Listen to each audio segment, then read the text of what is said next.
Yeah. I'm going crazy. The city of gods. This is fire.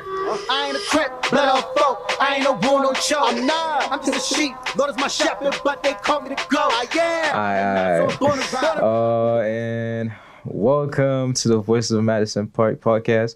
I'm Jefferson, your host for this week. And I'm Adriana. We are both seniors at Madison Park Technical Vocational High School in the Media Arts program. This is our fourth episode this season. If you missed our previous episodes, then go check them out right now. I'm excited for this new episode. We have a special guest. In this week's episode, we have Ed Nicholson here for us today. Thank you for being on the show. We're excited to start. Thank you guys for having me. I appreciate it. This is a lot of fun for me. It's amazing. Can you tell us like a brief description about yourself and what you do and what you're going to continue to be doing in your life so far? Yeah. I grew up in New Jersey. I grew up in a little town that became famous during COVID called Hillside, New Jersey, because it reached national news because the governor decided to unmask while he marched in a big protest. And that became controversial and was on the nightly news and all over. But that's where I grew up, Hillside, New Jersey. Controversial place. Yeah. So I loved music from the time I was a little kid. My mom and dad, my father was a minister. My mother was a choir director and a musician. And she instilled music. I started taking piano lessons when I was like 4 or 5 from my mom, and then graduated to trombone in middle school and guitar. I started playing the guitar when I was around 12. And the guitar kind of became my main instrument over the years. That's what I do now. I play a lot of guitar on people's records and things like that, a lot out live. But things I'm working on, man, I'm a producer, songwriter. I work for a company in Nashville called Songwriting University. We teach songwriting to individuals and to students in groups. Where we do sessions and I teach about songwriting. I've had some success as a songwriter. I've had some #1 songs in gospel music and had a lot of songs published. I was in a Christian rock group back in the 90s called Three Crosses. We had a lot of national success, had a couple #1 songs, about 7 top 10 songs. And we toured with big names like Michael W. Smith, Amy Grant, the Newsboys, DC Talk. And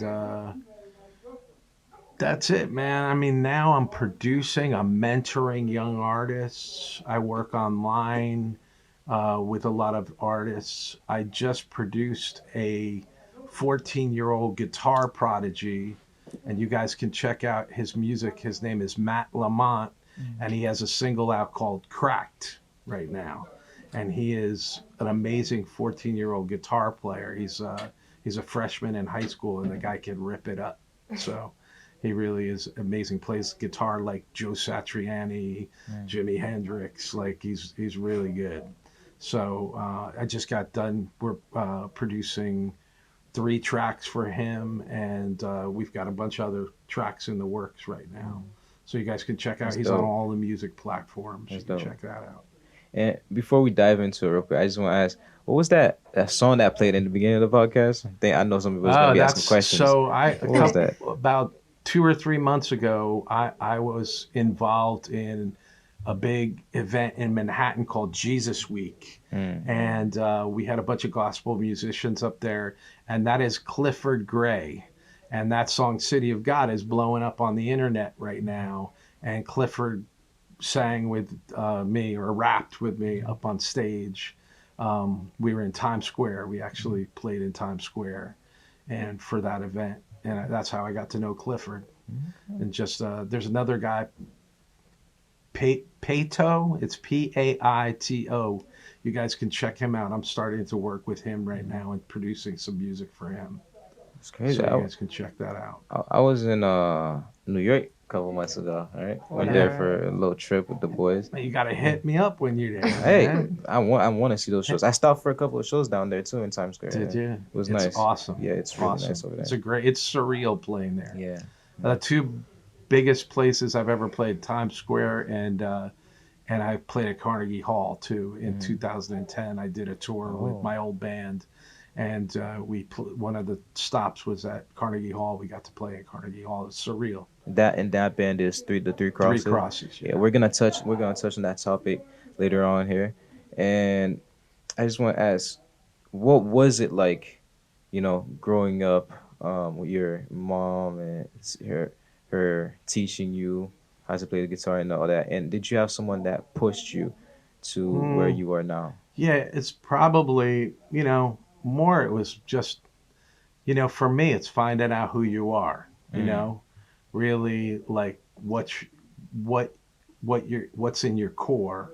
I loved music always. There's pictures of me in high school with walking around with my guitar slung around my back. I had a guitar with me all the time. I was writing music. Yeah. By the time I was 10, 11 years old, I was writing, these little songs. I think one of the first songs I wrote was Heartbreaker, and I had this song, and I didn't even know anything about love at that point in time or relationship. Yeah. But I liked music. I liked pop music. I remember one of the things I recall as a little kid, I had bought a 45 single of Michael Jackson's Ben, the song Ben. And I had a little record player in my room, and I wore that record out. My mother said I used to stand with her hairbrush, and I would sing that song at the top of my lungs, like on my bed and stuff like that. So music was just embedded in me. It was in my core. It's where I felt, and then later on in life, I felt, God's pleasure in what I did. And so God's important to me. So in my life, so I wanted that communication to continue, and that to be able to communicate that with other people. And that's kind of what led me to getting involved in Christian music. Before that, I was in some mainstream alternative bands. I played and did things regionally in the New York metro area, played in a lot of clubs. But, ultimately it came down to, I got my shot in Christian music, and that became the thing that kind of led me to, that. And all of that stuff, people ask me, how'd you make that happen? It just was totally, I mean, for me, I hate to harp on it, but it's a God thing, man. Because it's like winning the lottery when you get a record deal. I mean, at least back in the 90s when I got signed to my first deal, that's what it was like. It was literally like that. The first guy that gave us our first shot was a guy by the name of Wes Farrell. And if you look up Wes Farrell's name, Wes was the president of Paragon Music. Paragon Music was one of the biggest music publishers in the 60s and 70s. They had produced like The Gambler by Kenny Rogers. They produced Tie a Yellow Ribbon Round the Old Oak Tree. These are old songs, Wes had written songs like, I'll never forget when we first met Wes, we went to New York. His office was on Park Avenue, and I remember my writing partner, Steve, and we were standing around with Wes. They were taking pictures of us signing our record contracts. And I remember he said to us, we were like, Wes, give us some advice. And he goes, just don't ever stop writing. Just write. And he said, I'll never forget. It was like 1962, I think, he said. And he said, I got a call from my publisher in England. And he said, back then it was a telephone. Ring, ring. Yeah. He picked up the telephone. And he said, oh, some band in England, they're gonna cut one of your songs on their record. And Wes was like, oh, that's exciting. He goes, where are they from? And he said, Liverpool. And he Shout out said, to the UK. And he said, guess where this is going? He said, I mean, at that time it was when he was telling us the story, it was 1994. He said like 22 million copies later, I got a cut on the first Beatles record. Whoa. Wow. So that's who the band was from Liverpool. It was the Beatles. Wow. And he wrote a song called Boy that Ringo Starr sang. And it was funny because I hadn't ever seen Ringo sing. And last year I was in New York and I went to see with my buddy from the keyboard player from Three Crosses. We went in and saw it. And lo and behold, like right in the middle of the show, Ringo goes, I'm going to do an old song that I haven't done in a long time. And he played that song, Boy. So it was kind of a memorable moment. So it's cool. Very cool. Yeah, And that's really where things started for me. Yeah. Like in the music business. That's how things got started. So I want to touch on the God thing real quick, because you said you did the God thing after you were in the little mainstream. Yeah, man, I played in bars and I Yeah. played in all the places, like, you know, like all the clubs in New York City, Wetlands and the Stone Pony down the Jersey Shore and all those places, you know, but that was chasing like the wrong thing. And it was funny because at that point in my life, I was in my early 20s. I was just getting married at the time. And I just had kind of hung up my dream, so to speak, and like hung up my guitar. I stopped playing with the band I was in at the time. And I was in a band called The Essentials. And we had done a record and had some regional success, got played on the radio. And then after I did that, I just kind of hung it up. I was concentrating on, you know, just getting married and all those things. And I got a weird phone call one day from a guy I knew, my writing partner, Steve Pash. And Steve was successful. He had been successful in the mainstream. He wrote a song for Lenny Kravitz called Stand By My Woman. He co-wrote the song with Lenny Kravitz. And so he was, you know, I remember I picked up the phone right away when I saw him. It was him calling. And he said, hey, man, I want to form a Christian rock band. And I remember going to myself, man, that's crazy. Steve Pash wants to form a Christian rock band? Like, unbelievable. Crazy because Steve was the furthest thing from God I knew. He wanted nothing to do with God, you know? Yeah. Like when I knew him, he didn't want nothing. But he had a radical kind of conversion experience and came to the Lord. And then we started writing, and we got signed within 3 months of starting writing music together. We got signed to we had like multiple offers from record companies. Quick. It was quick, and it just happened, man. Everything just started happening. It wasn't like there was no laboring. We were all seasoned musicians. You know, we played together. Steve and I, even though we hadn't been in the same band, we had done sessions together, recorded, written some songs together. And then, man, we just hit a vein, man, like hitting a vein of gold. And we just started writing songs from our heart, man. And the songs just flowed out of us. We ended up, the first producer we had was a guy by the name of Barry Beckett. He's another legendary producer. Barry Beckett was in the original Muscle Shoals Orchestra. And if you know anything about Muscle Shoals, Alabama, tons of great musicians have come out of Muscle Shoals. There's a song, I can't remember the name of the song, but Aretha Franklin, it's an Aretha Franklin song. And she was backed up by the Muscle Shoals Orchestra.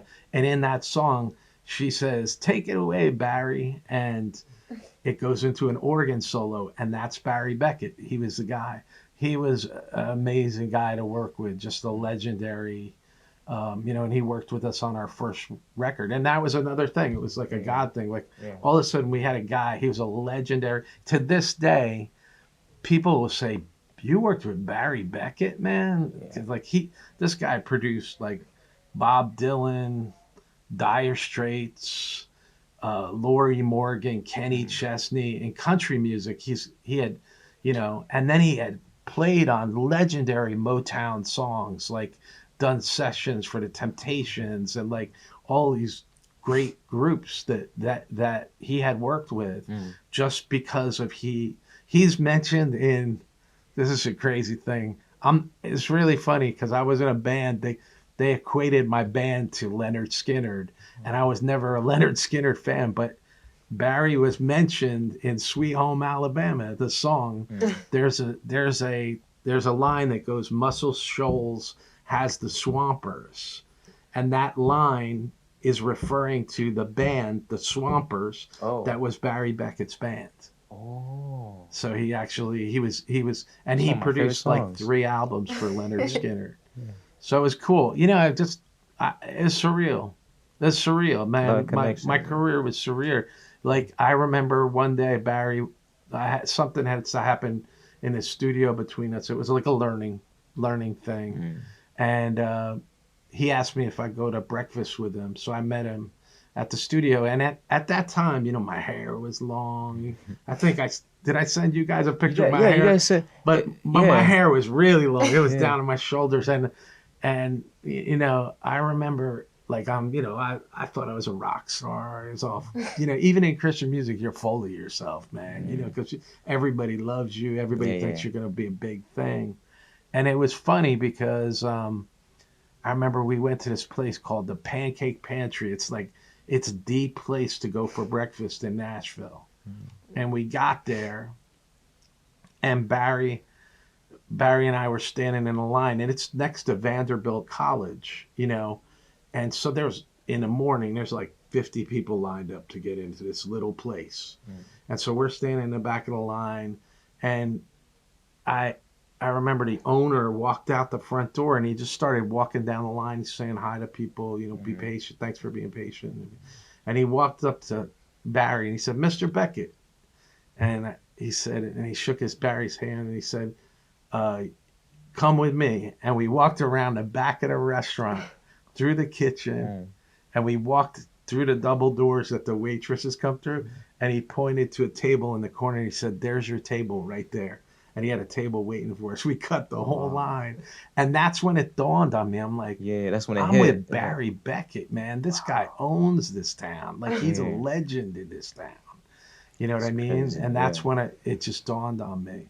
You know, this is a guy, he worked with Bob Seger, like so many, Sting, Elton John. He had done sessions with all these guys, legendary producer. And I learned, you know, a lot from watching Barry.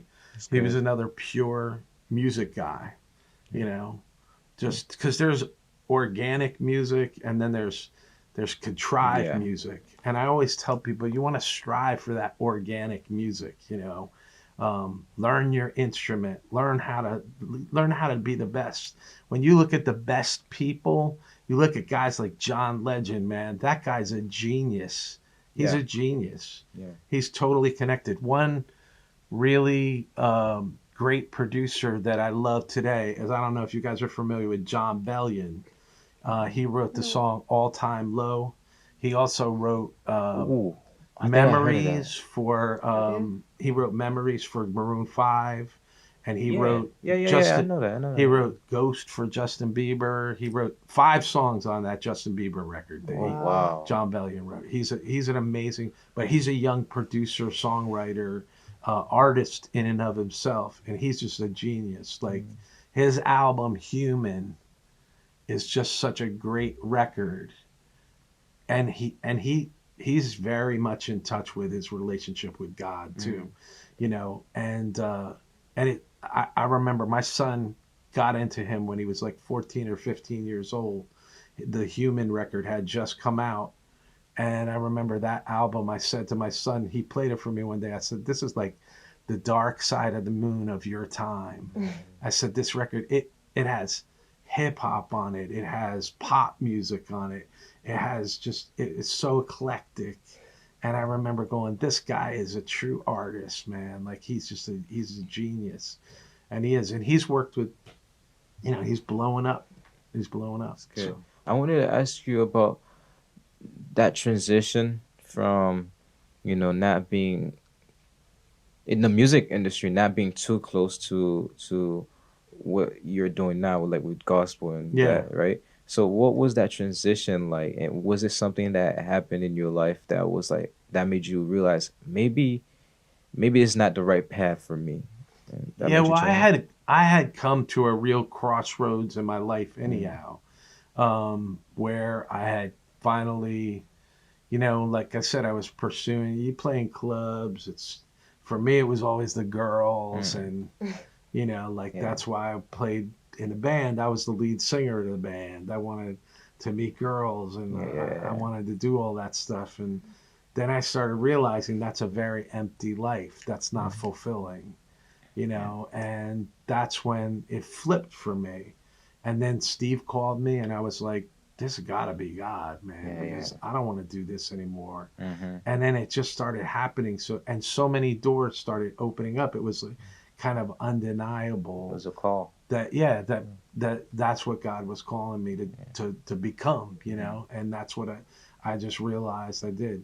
I don't know if you guys are familiar with the band Switchfoot. You guys know that band? It's a rock band. We really needed to have Jay in this episode. We have a friend here, and she is on bands. She knows the bands, yeah. She knows all about. But they had an album years ago called "The Beautiful Letdown." They're just celebrating the 20th year. It's the 20th anniversary of that record. Wow. But they just did the tribute record where a whole bunch of artists did the album, and they did their own versions. The Jonas Brothers are on it. Okay. Like 21 Pilots, the lead singer for 21 guys, Pilots. All those guys. Like so many groups are on this album. I was just Owl City. The Owl City writes those the corny pop songs for all the like they did one of the songs, and John Bellion did one of the songs. But you realize like these guys that album, the theme of that record is "Who Are You?" It really is. It's like "Dare You to Move." That was the big song. I dare you to move. I dare you to move. Like that. And that song is about, are you going to take that step toward who you really are? And all of those artists, if you listen to all the interviews with them, when they talk about that band and they talk about that record in particular, that's what that record did for a lot of people. It changed people's thinking. And a lot of them say, that's after I listened to that record and it had such an impact on me that I took the step to becoming what I really was intended to be. Okay. And when you think about here's a band, they sold millions of records, but think about all the millions of records that all of those other groups have sold, and as a result of being fans of that band. And that's what I mean when I just encourage young artists, like when you're looking at what your life is, really find that out, because when you're an artist and you really know, then you able to turn your art into something that's meaningful and that's transformational and has a message, a real message. We have songs, you guys know. Do you remember what were the songs you would have listened to a year ago? A year ago? Yeah, what was the song? Oh, you remember? What is the song I listened to a year ago? I think something off of TikTok, if I'm being honest. Okay, but here's what I'm saying. Like, you guys can't remember that. I can remember albums that I listened to when I was first learning how to play the guitar that totally had an impact on me. Yeah. You know what I mean? Music's become so throwaway. You know what I mean? Like, the pop song is, everybody loves Taylor Swift, everybody loves we Taylor. have a teacher that is on Taylor Swift here at Madison. He is probably the biggest Swiftie we know. Yeah. Everybody's a Swiftie, you know? Yeah. She's a brilliant songwriter. She's a great songwriter. She's very, very, very, very, but her music becomes throwaway because you can't remember what the last, everybody remembers Love Story. She wrote that when she was 16 years old. Oh, wow. She co-wrote that with an older songwriter, who was, I think the other girl was like 21 or 22.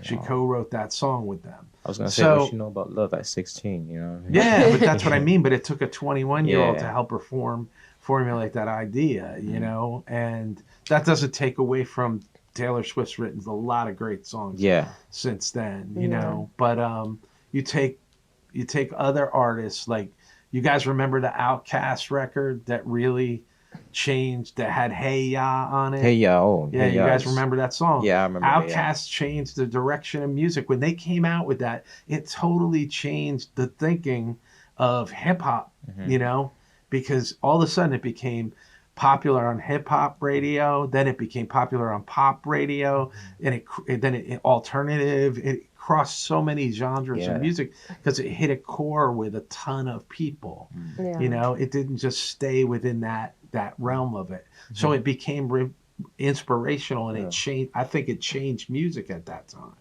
too. It changed a lot of people's thinking. We get stuck. Okay, we're going to use this kind of beat. We got to, you know, producers do that too. We get stuck and we don't want to take chances, you know, because we know this formula works and it works. Yeah. You You were know? gonna say something, Adrian, there? No, I was gonna ask if you know like Arctic Monkeys. You know them? Yeah, I know the band. Yeah. Do you? I love Yeah. them so much. I just wanted Yeah, to say see? that. Yeah. That's Great band, you know. Oh. No, you go ahead. You go ahead. You go ahead. You're like a producer and a songwriter, right? hmm Do you have any like messages in your songs that? Well, I write a lot now. My focus is more on like worship music, like Hillsongs and that type of thing. I'm working with a young group of a group called Yeshua. They're from Philadelphia. They're very much like a Maverick City type of thing. So I'm co-writing a lot of songs with them. So, you know, for me, it's more that corporate worship, the songs you'd sing in church. Yeah. That's where my focus as a songwriter is. It's hard because today, it used to be you could write songs and other people would do your songs. You know, today, that's not so much. Now artists want to write their own songs. So for me, it's more producing. And then when I get into a production standpoint, a lot of times I'm meeting a young songwriter. They don't really, you know, I can play bass, I can play guitar, I can play drums, Yeah. I can program things, I can do a lot of stuff in my studio, and it's just accessible. Technology's gotten that way. So when I get together with a young songwriter, there's opportunity for me to go back and be that artist because I'm able to do that. Yeah. Now, a lot of time I'm working with a young artist and they think, whoa, I don't know if this old guy is going to know what he's doing. But I always tend to like sit back and let them create and just support them creating. And a lot of times, you know, it's writing the bridge to the song or coming up with something like that that folds me the opportunity to still be creative. It's just like being an artist. I'm also a worship leader in a church, you know, and I work with a lot of young people in that church, Yeah. you know, and that gives me an opportunity to sing and play every Sunday. You know what I mean? Because that's like, it reminds me of being out on the road. And I still do that. I still go out and play at conferences and do things like I played at a camp this summer for 2 weeks. I was there. I was like a resident, like, and I led worship at this camp in Pennsylvania. And so I still do a lot of that stuff. I get opportunities. I played in Times Square just a couple months ago. You know, I get those opportunities. That desire never leaves you. But when you start getting older, it's, you know, Yeah. it's a little bit, I don't agree with that thinking in the music business. I think, you know, we live in a society where it's just about young. And the credibility of the art has disappeared. Because now it's about building your brand and this and that. And the brand is important. So it's okay. The music kind of takes a back seat to it. I'd like to see that change. I mean, historically, that's going to take your generation of really wanting something different. Everybody will get tired of listening to the same old 4 chords. You know what I mean? Did you guys ever see the video that Ed Sheeran does where he says, like, there's 4 chords and you write songs based on those 4 chords? No, I haven't seen that. Yeah, No, no. look it up on YouTube where he talks about it. It was in an interview, and he said it. And he starts playing the guitar, and he plays like about 20 songs, and he goes from one song to the next to the next, and they're only all using 4? pop songs, and he's using the same 4 chords. Wow. You know, Yeah. So and is that like people don't realize that. Yeah, yeah. When I'm doing songwriting and I'm teaching, I teach people that. I'm like, there's 4 chords, and for me, I always tell younger artists, it's not about using those chords. That's not the thing you want to stay away from.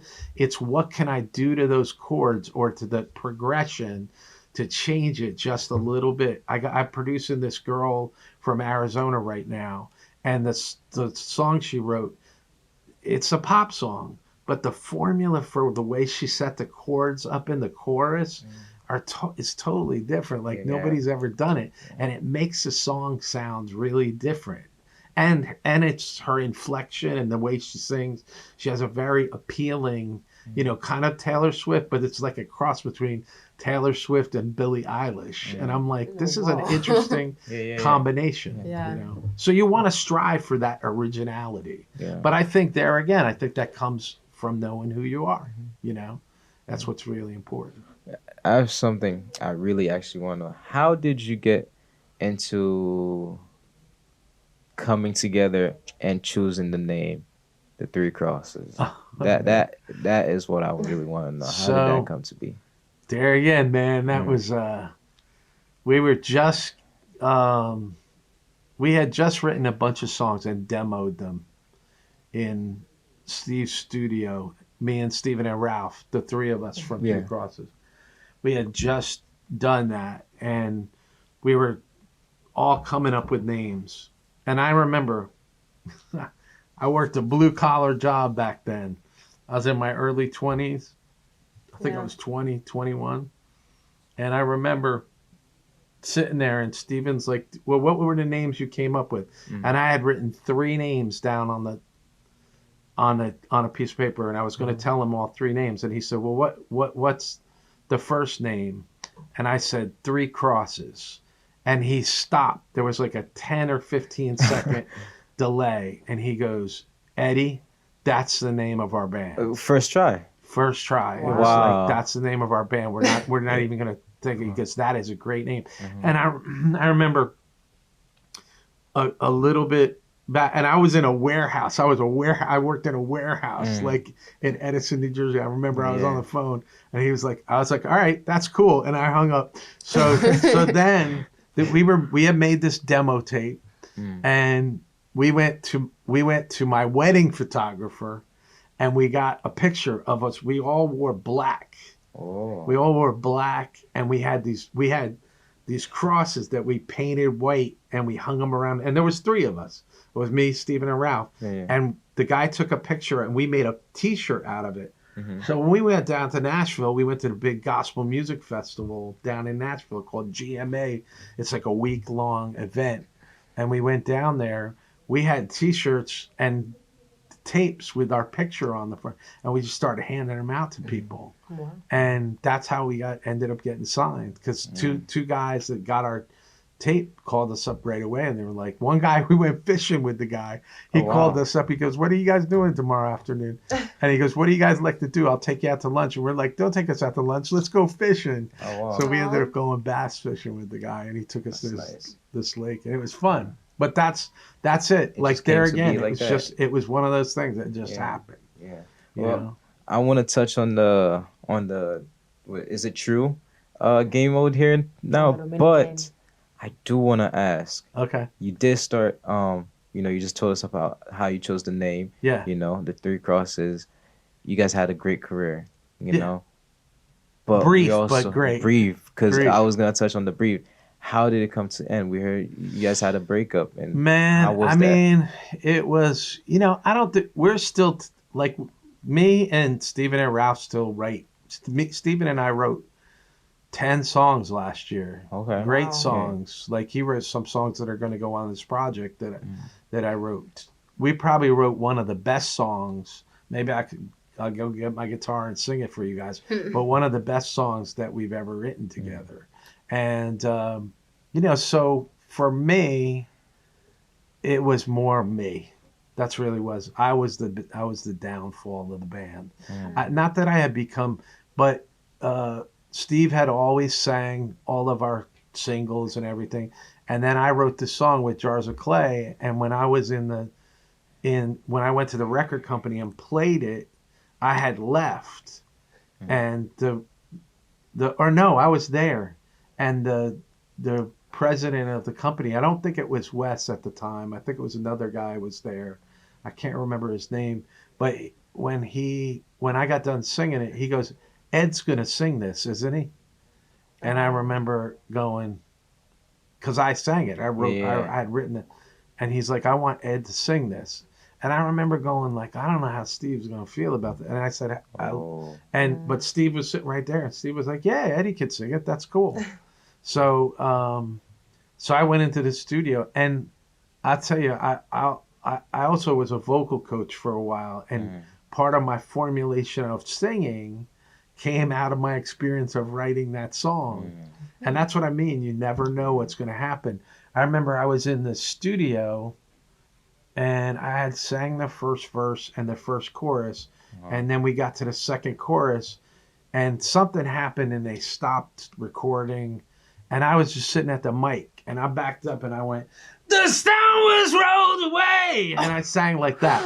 And I did. I'm going to tell you guys something. I did it as a joke.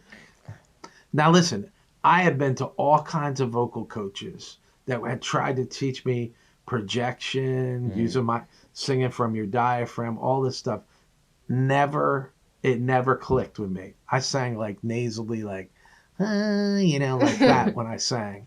And I sang all the harmonies, backup harmonies with Steven and Ralph, because the three of us sang on our records. But I remember going, and Kenny Greenberg, our producer, ran in from the other room, and he opened the booth door, and he goes, "What did you just do?" And I did it again. And he said, "Do that until I tell you not to do it anymore." And he had me sing that line over and over and over again. And he basically sampled portions of me singing it multiple different ways. And then he laid it into the track. And that's really what brought that song to life. Wow. And I remember our manager, Mike Blanton. Mike is now the president of Songwriting University, the company that I work for. But Mike wrote down, he had written a yellow sticky. They put a CD on his desk, and he listened to the song, and he put a yellow sticky on it, and he brought it into our other manager, Jen Cook, and put it on Jen's desk, and it just said simply, "This song is a smash." And that song ended up being #1 for 3 weeks on Christian Hit Radio. Wow. So it ended up being the number. It bumped DC Talk and Michael W. Smith out of the #1 spot for 3 weeks, and held for 3 weeks. Yep. Can we get that again, please? That was nice. The stone was rolled away. Wow. I've always heard and it was cool because I like when I tell people now, like when I vocal coach, I teach people how to project, because I never understood the difference between your head voice and your chest voice. And all of a sudden, all the teaching that all the teachers had ever done with me clicked in, and I was like, "Oh yeah, that's what people are talking about. That's what I have to do." And so I've developed a method now in which when I'm teaching somebody, I teach them how to project their voice. Because projection, once you can sing loud, singing soft is easy. But when you sing loud, it's like you're so confident in your voice that you're there. Listen, there's a lot of singers that are terrible singers, and they're huge. I'm going to name 2 of them. Oh, okay. Bob Dylan and Bruce Springsteen. I've never heard of him. Bob Dylan and Bruce Springsteen. Yeah. You know Bruce Springsteen. "Baby, we were born to run." You don't know that? I've never. Born to Run. I'm really not. Well, you guys are from like Boston. Yeah. You guys are Aerosmith. When it comes to rock music, it's Aerosmith and Boston, of course. Yeah. Those are the big bands that came out of. But New Jersey. I grew up in New Jersey, so the boss is Bruce Springsteen, man. Okay. He was it. But not that Springsteen has a bad voice, but those guys knew what to do with their voice. Okay. You know, they had unique voices and they knew what to do with their voices. Today, we concentrate so much on this polished kind of vocal style that it drives me crazy. I'm working with a young artist right now. Her name is Robin, and producing a single for her. And she's out of Brooklyn. She's like a folk artist, like Tracy Chapman, kind of like that kind of a style. And she has a very unique sounding voice. When you hear her, you go, that's Robin. You know what I mean? Like there's no denying it. Yeah. You know, that she has a certain way she sings and it's cool because she's bringing out a lot of elements and a flavor of folk music, of hip hop. You know, she's having Don Guillaume, my buddy from the Fugees. He's the drummer for the Fugees. You guys don't even know who the Fugees are. Fugees. I think I've heard of that. Man, you guys got to get your hip hop history together, bro. It's not what I grew up on, I'd say. You know? Okay, It's so not what I grew up on. The Fugees in hip hop are like the Beatles are in rock music. Oh, okay. The Fugees, they're that legendary. The score is one of the legendary. Go listen to the score. Okay. Go listen, and you'll hear Praz, Wyclef Jean. Wyclef. Yeah, You're speaking my guy. That's my guy. He's Haitian, and I'm Haitian. So yeah. Don Guillaume is Haitian. Oh no. So I have two close friends in my life. Oh wow. One you guys just interviewed, Lee Roussan. Yeah. He's a football player, and the other is the drummer for the legendary group, the Fugees, and that's Don Guillaume. And Don is from Haiti too. Oh wow. So, and the girl that I'm producing her album, her single right now, Robin, is Haitian also. Wow. And that's why Don's committed to playing on her thing. And it's cool. There's a whole documentary that she's involved in that they're using the song as kind of like the backdrop for the documentary. It's cool. Very cool. It's real dope. But I think we're gonna dive into it now. You know, our Is This True mini game. This is the first time using it. Man. You're our first guest. I'm the guinea pig for the. Yeah. So, all right. Adrian is gonna start it off. We're gonna ask you a question, and you tell us if this is a true event, if this actually happened. Yeah. You guys went online and found a bunch of. Yeah, we went on Wikipedia. Yeah, that's why you want to really ask, is it true? Because I heard Wikipedia is not really the best source. Man. I'm pretty sure you can like type in it or like. Yeah. So one thing that we found is that you won a Grammy. We were nominated for Dove Awards, and so we never won. We got nominated. Okay. So being nominated is just as important to me as look. My old managers told us something one time. They said, "Don't listen to your press and don't think about getting awards." You know. Yeah. And when I worked with Kenny Greenberg is a great producer. He was one of my favorite producers that I worked. I've become really good friends with Kenny. If you look up Kenny Greenberg, you'll see all the records he's been involved in. And Kenny said, you do music because you love it. And if you get success from it, that's a blessing. That's good. You know what I mean? You don't strive to become successful. You strive because you love your music. Yeah. You know, and that's what true artists do. Well, unfortunately, I actually do have to stop you here. We don't have enough time for Is This True? Oh, man. He just signaled me right here. Yeah. We don't have enough time for Is This True. It's time to end. Yeah. But I do want to ask if you have one final advice you want to tell the students before we close this show out. Anything you want to say to the Madison? Yeah, man. It's just, listen to the desire of your heart. Mm-hmm. And then find out who you are and communicate with God about it. Because ultimately, that's going to point you in the right direction. Mm-hmm. So, hey, and I just want to give you guys a shout out. I am going to give you guys my information because you guys become a part of my family now.